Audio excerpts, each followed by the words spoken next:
Creating your academic toolkit. This is a PowerPoint presentation designed by Vanetta Free, Associate Professor and QEP Co-Chair at Baton Rouge Community College.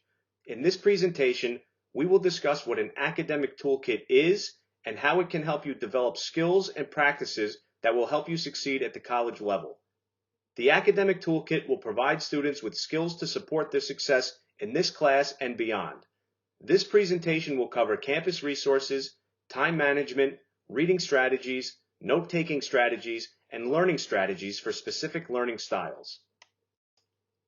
Please enjoy this photograph of Samuel L. Jackson asking you what is in your academic toolbox.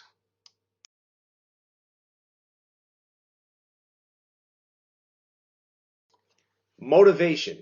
Motivation is everywhere. Motivation is in the air that we breathe. We require motivation to get out of bed in the morning, and we require motivation to drive to work or school on time. We need motivation to meet our goals, and often we need motivation just to get motivated. Take notice of the hammer on the right of the slide. A hammer is paired with motivation because often finding motivation to complete tasks in college requires a bit of pressure.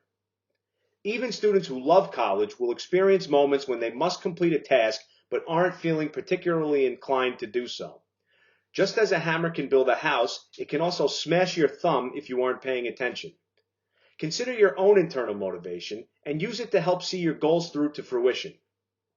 Learning where motivation can come from is not only helpful but gratifying as well. Internal locus of control. An internal locus of control is the belief that one is responsible for their own success. Internal locus of control means acknowledging that you are responsible for your own success in college. Identify learning style. Identifying one's learning style can increase motivation. Finding methods of studying and learning that align with one's learning style will also help increase motivation.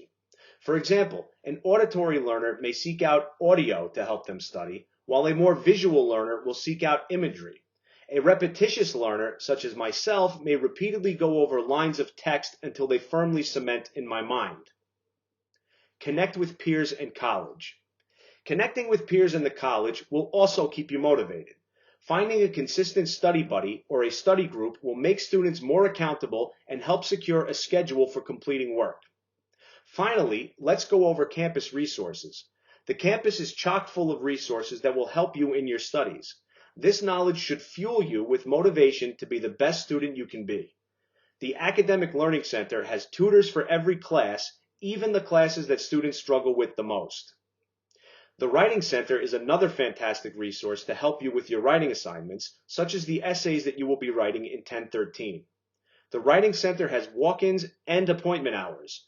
For online students, simply book an appointment hour and you're good to go. And what school would be complete without a library? The BRCC library has librarians on staff that will help you research and track down sources for your assignments. If you're writing a research paper, they will help you gather and organize sources that will give your paper the substance it requires. Balance.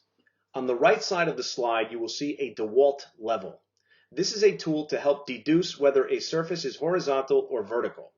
My father was a carpenter and used levels constantly throughout his career, so I've seen my fair share of these.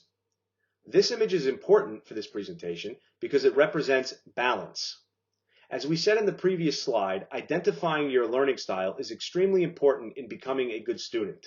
Once you have figured out the type of learner you are, you can use that information to enhance and streamline your ability to study and accomplish work in a way that plays to your own strengths. Metacognition. Metacognition means that you are aware of your own learning. This means that you know how you come to know things. Metacognition plays an important role in your academic toolkit because learning about yourself will make you a better learner. There's an old saying in poker that says, "We cannot change the cards we are dealt, just how we play the game." By better knowing ourselves, we can change the game to play out in our favor. At the end of this presentation, please watch the video on metacognition in the Week 1 module. Maximizing campus resources. In addition to the library and academic centers, BRCC also offers services for mental health support as well as next steps such as transferring or finding employment. BRCC can help students find balance in their academic, personal, and professional lives. If you are in need of help, do not be afraid to reach out and ask. Managing your time. Time management is one of the most important tools in being a successful adult. In college, time management is crucial towards completing assignments on time, getting to class on time, and even making sure you can get the classes you really want before the semester starts. When you graduate from college, time management becomes even more important, as the responsibilities of adulthood can sometimes feel overwhelming. Developing these skills as a student will help make the transition into the workforce that much easier. We will cover time management strategies next week in the academic toolbox portion of the class. Skills. In keeping with the theme of construction equipment, here we have a set of DeWalt screwdrivers. Now pay close attention to the difference between the flathead screwdrivers and the Phillips head screwdrivers. I'm just kidding, you don't have to pay attention to that at all. But more importantly, similar to a hammer, a screwdriver requires pressure, but a screwdriver requires more precision and focus and often results in a more secure fixture. For this reason, it is important to hone in on particular skills that you possess and work towards refining those skills. Setting priorities. As students, you will have many obligations that are vying for your time. As community college students, I'm sure many of you have part-time or even full-time jobs in addition to your classwork. I remember when I was a freshman in college a lifetime ago at Nassau Community College, I was also working full-time. Working during the day and going to school at night helped me focus on what was important and helped me set the proper priorities that I needed to succeed. If you do find yourself overwhelmed, try deep breathing exercises and remind yourself that there is nothing that you can't handle. Identify use of technology. Technology can be a tremendous help or a massive burden. We all know how easily distracted we can be on our iPhones or Androids, scrolling social media posts and gearing up to be the next big influencer. Not to mention tablets, streaming television, PlayStations, Xboxes, Nintendo Switches, and movies. Never before in history has there been more technologies vying for our attention. On the plus side, there's a tremendous amount of technologies that are designed to help you succeed as a student. For example, in this class, we use Quill to conduct writing assignments. Quill is one of many technological programs that are designed to maximize your individual skills and in turn create balance in your academic life. If you need advice on technologies that will help you out, you can ask me or another teacher for help or visit the library or reach out to the IT department. Listening and note-taking. Listening and note-taking are skills that are synonymous with studying. We will go over these skills in the following weeks. Remembering what you read. Like listening and note-taking, this is also a skill that will help you be successful in college, and we will go over this skill in the following weeks. At this point of the presentation, I would like to ask you to take a moment and write down which academic tools are already in your toolkit. How-to sessions. For the first 5 or 6 weeks of class, we are going to tackle one or more of these ideas in addition to some other things that are going to help you to write your first essay assignment in 1013. The idea behind this approach is to help you find internal motivation, balance, as well as academic tools that you can use to help you in this class and beyond as you continue on your college education. Now we will talk about time management. A typical course load is 15 hours if you are taking 15 credits. This is represented by the number 15 at the top of this chart. Underneath that, we add 20 hours for work, as most students at BRCC work at least a part-time job. While 20 is a general estimate, I would guess that most students actually end up working more than that. That means if you are taking 5 classes a week and working an average of 20 hours per week, there are 35 hours in the week where you are completely captive by your circumstances. This means that you are either in class or working. These are 35 hours that are taken off the top, right off the bat. Now, we add an extra 30 hours of study time for the week. Again, these are rough estimates as it is generally believed that students will study anywhere from 1 to 3 hours per class per week. Keep in mind that different classes will require different amounts of study. For 0093, you can generally expect to put in an hour of studying, while classes with a heavier workload or classes that you find particularly difficult will require much more time. These estimates add up to 65 hours of real work commitment, which you see in blue. This is the total amount of time that you can expect to be either working, in class, or studying for class. Remember, this is not factoring in commuting time or personal obligations like the gym or church. This leaves us with the big question. Where does the extra time that you need go? We can expect that for most students it is typically pulled from your night's sleep.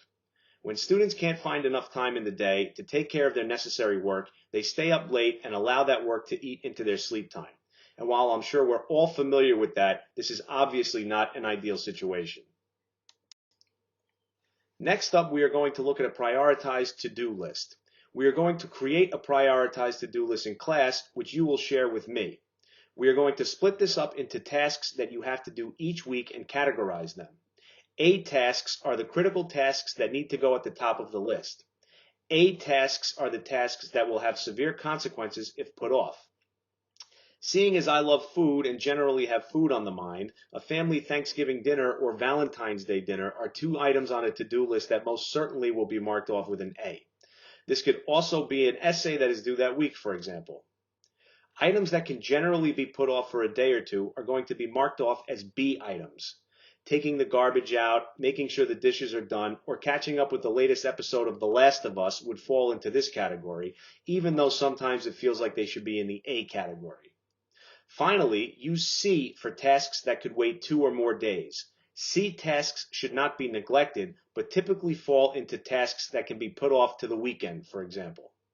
To summarize, when creating a to-do list, your tasks should be split into A, B, and C priorities, and you should always work towards finishing the A tasks as soon as you possibly can.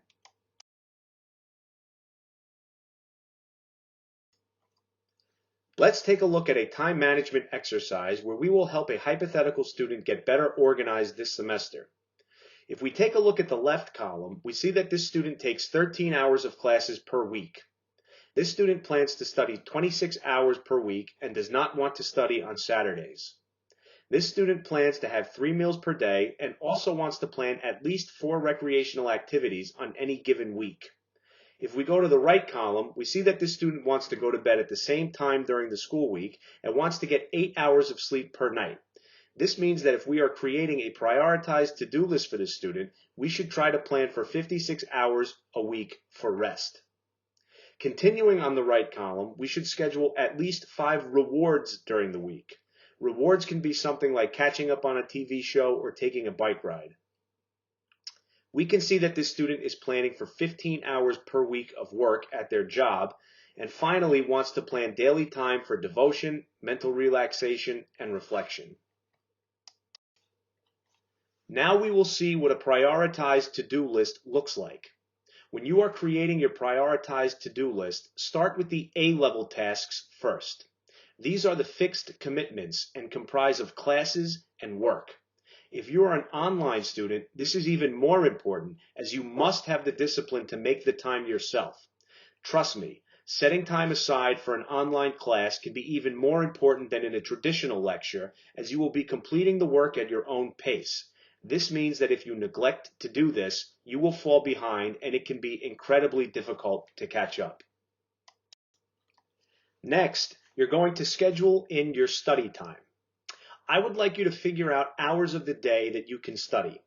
Take into account your A-level tasks and try to use that as a template that you can work off of. For example, if you are working during the day and taking classes at night, or plan on doing your online work later in the day or evening, it may be prudent to schedule more study time earlier in the morning. Word of advice, make sure you have your coffee and breakfast first. Rolling out of bed and opening up a book is not the best way to absorb information. These are the things that you have to consider when dealing with time management. Be creative and figure out how you can set aside 2 hours per class per week for studying. Now let's take a look at step 3. This is where I want you to enter in other important tasks. This step is where we take into account things like commuting time.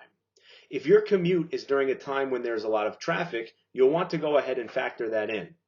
In my neighborhood, if you try to leave the house between 3:30 and 4, you will have to add at least another 30 minutes to your commute, as after-school traffic is absolutely miserable. Step 3 is also where you factor in personal wellness, such as exercise and meditation. You will also find the appropriate slots for a uniform wake-up and bedtime on your school days. Also, don't forget to leave some spaces blank. Expect the unexpected, as the famous saying goes. Speaking of famous sayings, here's one of my favorites from Lord Chesterfield, a British statesman and diplomat who lived between 1694 and 1773. Finally, I'm asking you to build a weekly plan for your average week this semester. Included in this week's module is a template that you can download to fill out your own prioritized to-do list. You do not have to color code them or make them fancy or anything like that. I'm just looking for commitment on your end.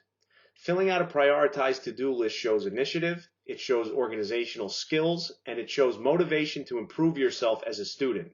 That is why I find this exercise so important. When filling out your to-do list, visualize your ongoing commitments. Keep in mind the commitments that you will not be able to easily avoid and make sure to make them a priority. Remember the simple A, B, and C format. Having a completed to-do list will help you better manage unexpected events. If a student feels themselves completely overwhelmed by their schoolwork and job, it will not be easy to simply walk away from one or the other. For this reason, it is best to figure out the extent of your workload early on in the semester so you won't risk falling behind. Having a completed to-do list will increase your control over your own life. You will find that rather than your circumstances dictating your every move, you are firmly behind the driver's seat. To help you with your to-do list, go back and review the previous 3 slides. As Thomas Wolfe once said, I have to see a thing 1,000 times before I see it once. Now, I'm sure you won't need to look at the previous 3 slides 1,000 times, but looking them over a few times will help you organize your thoughts in your head before putting them down on the grid. Well, that's all for this presentation. Your prioritized to-do list assignment is listed in the Week 1 module. I look forward to seeing them, and as usual, if you have any questions or concerns, please do not be afraid to reach out. Solving problems early on in the semester will make your life much, much easier.